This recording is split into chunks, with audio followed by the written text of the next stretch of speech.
Hi there, hi there. I'm going live on a different day of the month. Hi, my name is Trisha Braddock, and I'm with Ignite Insight and Innovation. Normally, I go live the first Friday of the month, but I was at one of the keynotes at a conference last Friday for Society of Information Management, and it was it was like a wonderful day. I even posted a photo that the photographer took just of my shoes while I was doing a keynote. It was pretty amazing. It's making me still laugh today.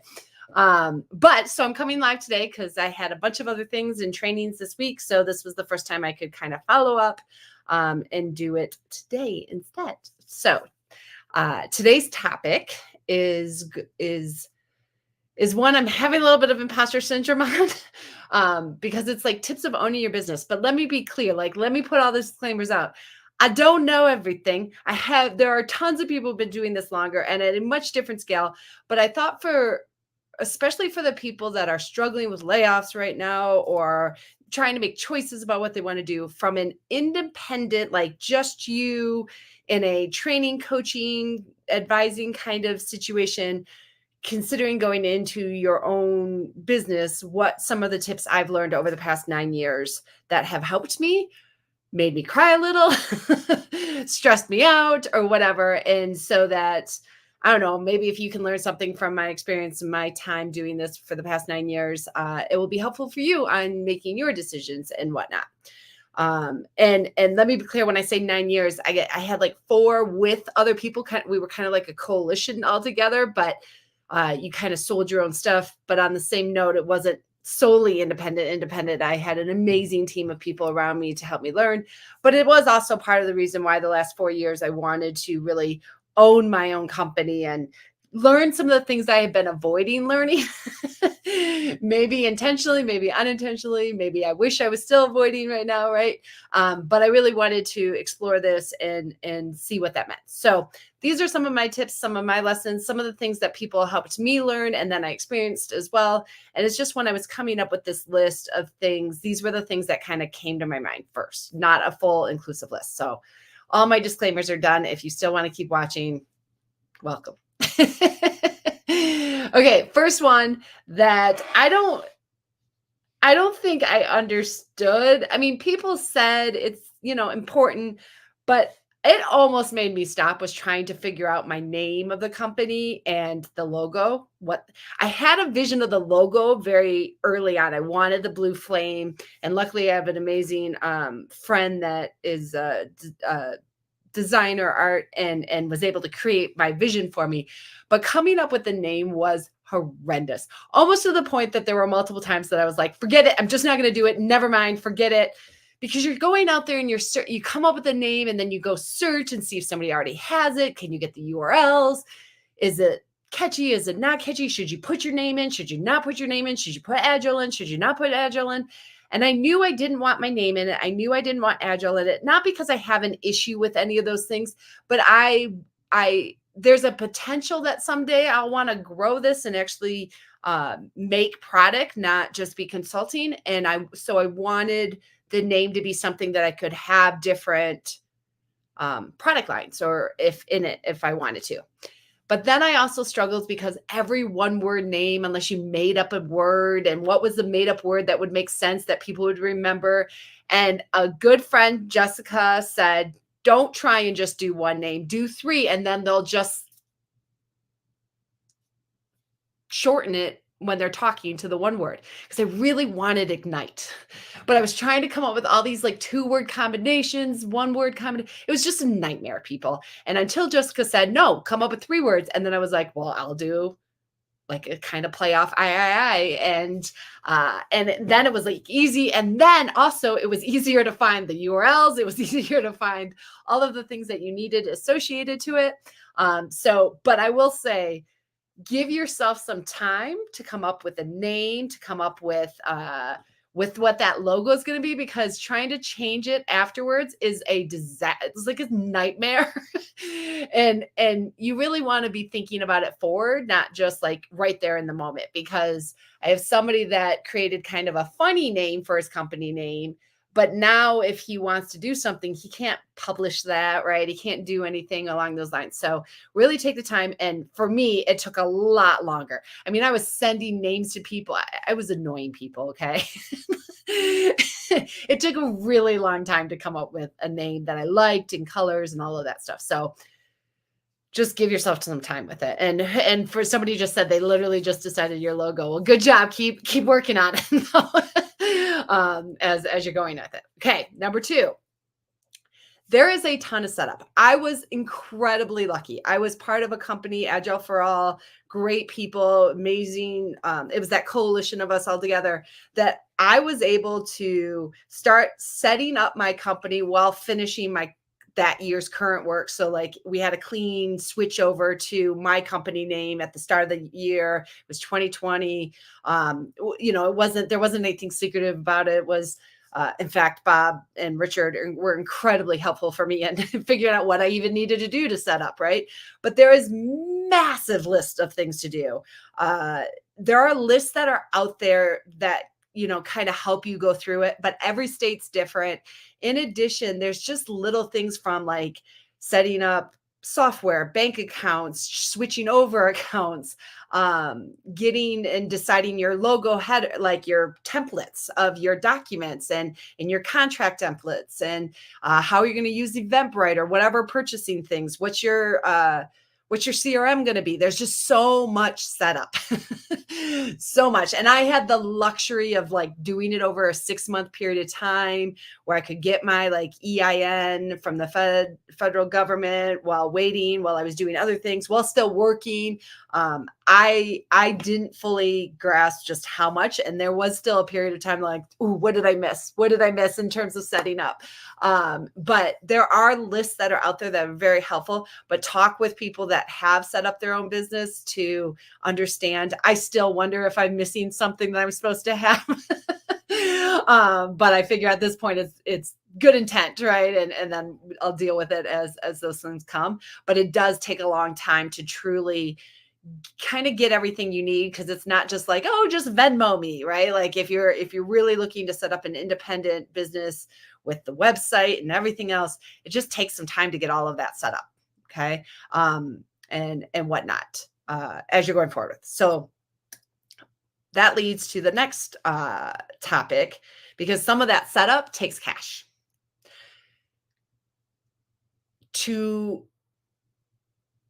Lots of people warned me about this, but even with the warning, it's hard. When you're an independent, there is no regular paycheck. It's based on when you get bookings, but not just when you get the bookings, not when you just deliver the class, but when you get paid. And not all clients pay up front.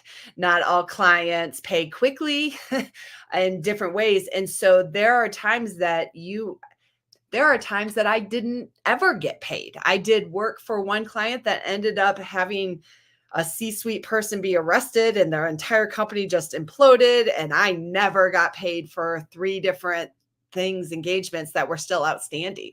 So cash flow is a challenge. Like it was one of the things that scared me even when I started at the first time 9 years ago of what can I go a month without a paycheck, right? Like, do I have the savings account? Do I have the ability to do that? Because there are times that you can have an incredible month. And then there are times like this month for me is nonstop. It's why I'm doing this on a Thursday, right? This month is crazy between conferences and client work, but I'm very slow for June. So if you need something, let me know. But I'm very, very slow for June. And so what is that going to mean for my cash flow? I've got to really pay attention to that to be able to cover my taxes, my expenses, as well as then any kinds of things that I'm paying for myself. And so this is something that anybody that's been independent will highlight. Like you're going to have dips and valleys, and can you withstand them? And especially like right now where things seem to be a little bit slower and struggling in different ways, like what will that mean? What will that cause? I mean, every year in January, I freak out. Like, oh my gosh, what if we get no work this year?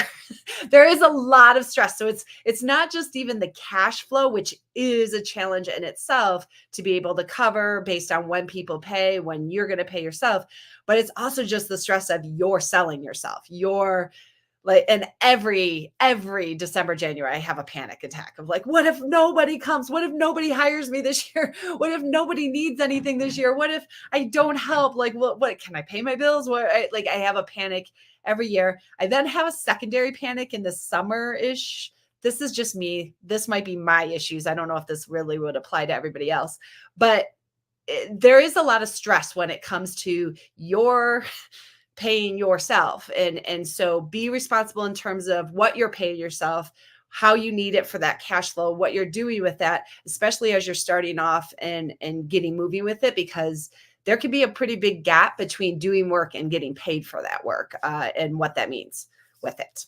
Okay. Fourth tip, right? 1, 2, 3, 4. Four. I can count today. I have not, this is a tip that I got and I've only done it partially. So a tip that I got was really, hire people to do some of the administrative work around you.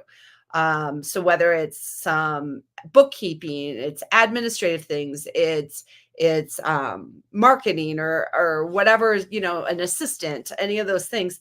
Right now, I have personally only done the bookkeeper because I was so afraid of messing up my taxes or what I was going to need for taxes.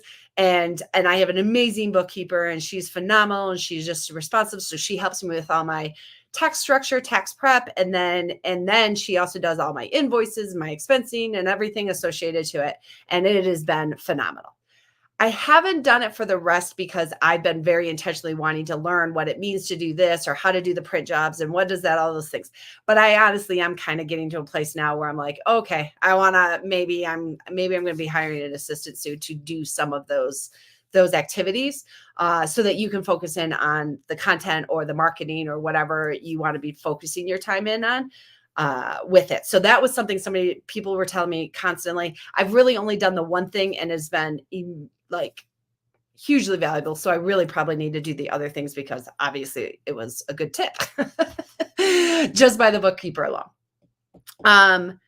Fifth thing, marketing. So if you're going to be an independent, you have to have a brand.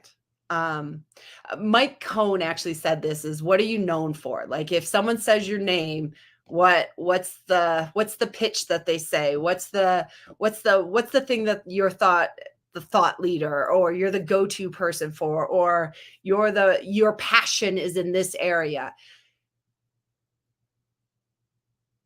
I accidentally built a brand.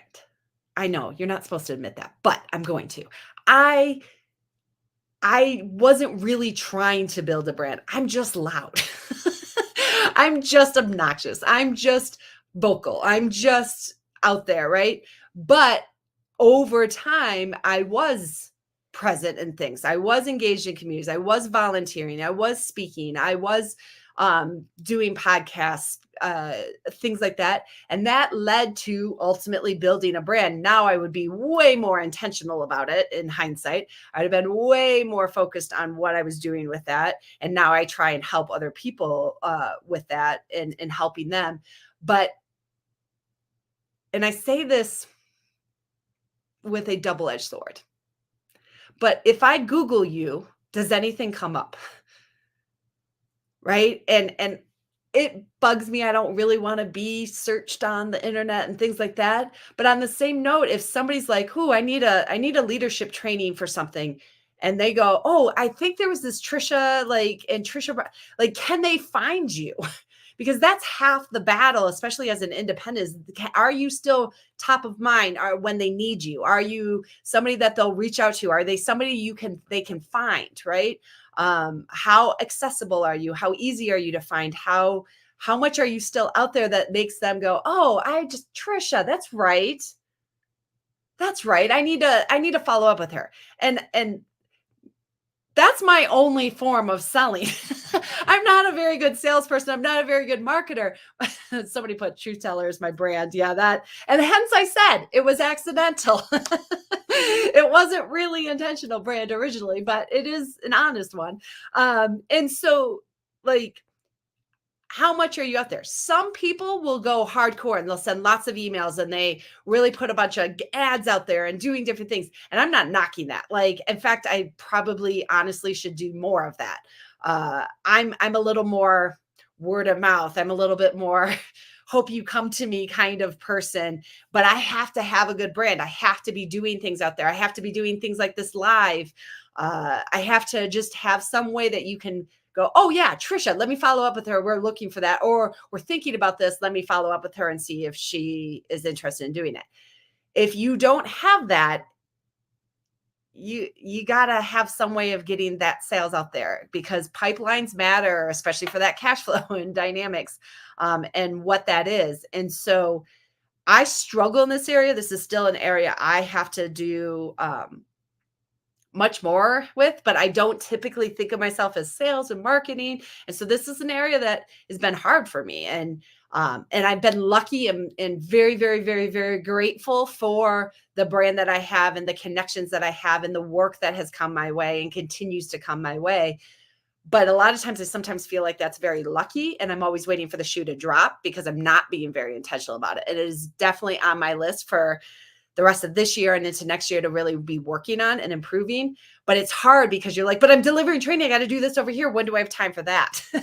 And so trying to balance your time of how much time you're going to need for marketing, for sales. There are some engagements that close like no time flat. I had one that closed and it was like for 3 classes and it closed within a week and we had scheduled, it was like easy.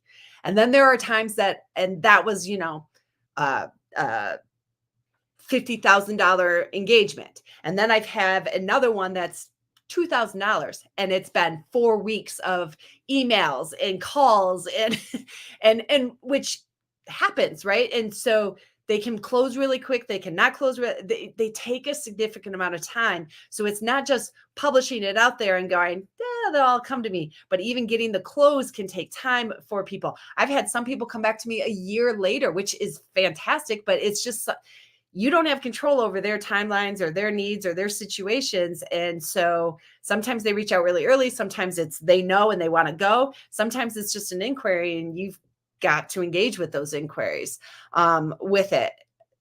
So it takes a lot of time. I have to be better about my intentional marketing more than I am. But it is about how do they know how to find you, especially if you're an independent. How are they going to find you? Why are they going to find you? What are they coming to you for versus what could they go to somebody else? And let me be clear, that's not a bad thing. I will send people to other. I'm like, you do not want that. Again, the truth teller thing. See, look at that, right? But you do not want me for that. You want this person over here, and I'll do it. Mike Vizdos does a really good job of like actually just highlighting partners. Like he's like, hey, here are some partners that I highly recommend, even as an independent. And that's powerful. It's just honest, right? And it's helpful to what we're really trying to do is just provide value for people, right? And then the last, well, there's so many other things too, but one of the other things I do want to talk about as an independent business owner is your time. Well, actually, I'm going to talk about a couple aspects of this. Your time. When I first started, I almost felt guilty. I remember having a conversation with somebody at Agile for All, and I just was like, I have to do something today. I can't not work this Friday. I have to work Friday. You're supposed to work every single day, Monday to Friday, 8 to 5 at a minimum, right? Like it is so locked into your head that that's like work hours and you're supposed to work that I would feel so guilty that I was like, I'm not working Friday. And I was like, should I tell people? Do I need to tell people? Like what, like, are they going to judge me? It took a while for me to feel comfortable with a flexible work schedule. I know that sounds crazy, but it really did take a while for me. Now there are times that my husband, I'm like, maybe I want to go back as a practitioner. I'd take a VP or director position and really just dig in and go deep on one client and just really go. And he'll look at me like, can you do the work schedule now?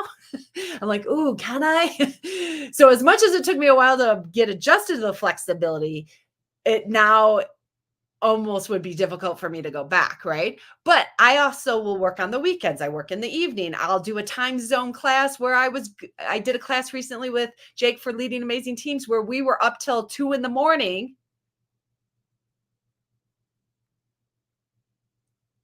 because that's the time zone they were in. So we did it. And so my schedule looks way different than what it does with a traditional job when you're owning a business. And there are some weeks that I am killing myself, and then there are some weeks that I am doing absolutely nothing and enjoying it, right? And depending on the time of year, stressing or not stressing with it. The other thing, oh, I got a comment on here. People are not paying for time; they are paying for outcomes, whether they know it or not. Yep. Yeah, and uh, I'm not going into on this tip one, like how you want to write your contracts or things along those lines. I do my contracts typically by outcome, not by time, unless it's a advisor package. So if somebody is asking for a certain packet number of hours of coaching or advising sessions from me, but yeah, I totally focus on the. It's a good thing to focus on the outcomes, even though I'm not talking about contracts as much on this one. The other thing I want to talk about with time and it's related to time, but it's also maybe a separate item all in itself is it is lonely being independent. I even have somewhat of a love-hate thing. Like, this gives me a facade. Like, I love these comments because I'm like, oh, I'm actually talking to somebody. Like, even though I can't see you, I'm talking to somebody. I'm not alone. I'm doing something. Because there is a lot of by yourself time. Now, I didn't really, for the first 5 years, I actually was with an amazing group of people. And so I didn't notice as much. Then for a few years, I was writing the book with Diana Larson. I still teach with Jake. I still do a lot of stuff with the Humanizing Work crew. So in a lot of ways, and then I go to a lot of conferences. So I'm always around people. And now I'm working within Agile Denver. So I have done alternative things to kind of always make sure that I'm around people because extra. I know, shocking, but extroverts. Okay. And so I do intentional things to be around people, to engage, to still have a community, to have a support. I just spoke with Rachel Howard the other day, and she's like, "Hey, if you want some, brainstorming, we'll just collaborate on what you're creating with some marketing." I was like, "Yes, right." So you have to find those collaborations. Now, if I'm lonely, so I have to find them probably more than the average person, but it is hard. It does feel like all that weight is on you. I do find my creativity can drop some because some of my best creativity is when I'm playing off what you're saying and I'm thinking it's causing me to think about things. And so in order to get that collaboration, in order to get that wisdom, in order to get that innovation, I seek out opportunities to partner with people, to engage with people, to talk with people, to just be with others. Because that weight of being an independent and then being by yourself sometimes is a lot for me in different ways. And so I find alternatives to keep it going. Now I have intentionally chosen not to grow my company yet. I want to.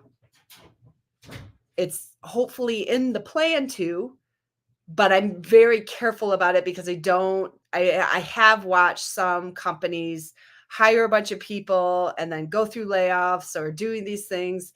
And I really want to make sure that if I do this, if I grow this, I do it right. And so that's the next kind of on the horizon thing for me as to what that looks like or what that is. And I really want to do it in a way that I can be proud of, right? And be helpful to people for both on the client side, but also in the same way that in particular Bob Hartman and Richard Lawrence were for me in starting with Agile for All. And so I've been thinking more about that, but being very intentional. And so when you do own your own business, like with those dips and valleys, what does that mean? How are you planning out, and what do you really want to do as you're going forward with it, right? It could get really easy for me to go, okay, everything's good. I'll just sit and kind of hope it keeps riding exactly like this, but it doesn't do that. I've got to keep doing the marketing. I got to keep doing the branding. And then I got to decide with good intentions, but also really strategically what it might look like if I grew, and how would that work, and what would that mean? And with those things. So those are some of the things that when I thought about the last few years, like what were the biggest like highlights and moments, um, you will have when you get your first sale as an independent, you're like, oh, I did it, and super excited. And, uh, and you remember that. And that's really, it is really awesome. But it is also really, really challenging. And, I feel very grateful to be in the position that I'm in right now, that I'm worrying about the challenges of scaling instead of finding a job, or things that people are really, really struggling with right now. But as you might be exploring whether or not you want to go independent, these were some of the things that I learned, that were get tips to me and I experienced, or just the highlights that really came to my mind first. There's probably 1,000 more things that we could cover, but this is only a short live. So with that, I have actually a rare, and there's only, I think, 2 spots left. I am doing a public CSM. I almost never do public CSMs anymore. But I'm doing one in June. One of my clients only had a few people, and I'm trying to help them as much as I can. So that is up there in June, public CSM, which I don't, virtual. So check that out. I think there's only 2 spots left in it. Then I have in August. August is my big public speaking month, or public course month. I have an ACSM, or facilitation skills. I have a leading amazing teams, or leadership class. And I have an impactful training speaker class, all in August, because I still have to get through some conferences. So next week is Agile Denver's Mile High Agile. If you haven't gotten your ticket, get it before this week is up. And then I head to Budapest for a craft conference, and I'm super excited about that. And then I think the next conference after that is Agile 2024. And I actually just posted about this. I have been going to that conference for so long. It's just, I'm grateful to that conference. So I will be down there in Agile 2024. And I think that's like the short term. So through August, what I've got available on a public front. Okay. So thanks for spending time with me. I wish everybody well, and I'll see you next time.